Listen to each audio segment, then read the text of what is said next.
Thomas Galdenzi with Combat Sports Coverage.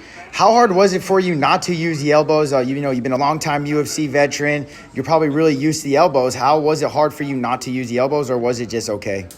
It was difficult simply, and I knew that I could advance positions and win certain things if I'd been able to throw the elbows. But I was honestly kind of impressed with myself to have that thought, like, I know I don't do it though, you don't have to throw an elbow here. And then thinking like, I think she's gonna throw an elbow at me, right? But I was able to be so in tune. It was not like this adrenaline rush where I wasn't thinking about the actions of what I needed to do in advance. I was able to be in my body and in that moment and know not to do it. But I certainly also recognized, like, man, if I just throw an elbow right there, this would end so much quicker. And that was actually going to bring up my next question. Like, how do you feel about not using elbows? Do you wish you guys could use the elbows, or you see why you guys can't use it because of tournament format? Yeah, no, I definitely get it, right? If we had 4 months before our next fight, then that would be different. Then we'd have some time to heal. But when I'm going back in the cage on June 13th, the last thing I want is to be second guessing. Even if the commission's like, hey, you're cleared enough, you're fine.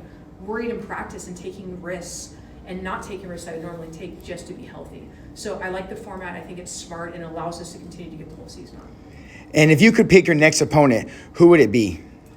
If I could pick my next opponent, probably Dakota. And then after all the dust settles and you're in the finals, who do you think you're going to see? I think that's hard. I think I'm going to have to look at the scoreboards and see who it is going to be advancing forward, and then I can get a better idea of who it might be. And then when you win that $1 million, what are you going to do with it? I'm going to be responsible when I get the $1 million. So I need to pay off a home because we decided to move to Tennessee, get 6 acres, and my wife has been adopting in-need animals. So we now have a farm full of animals that are all healing and need to be fed.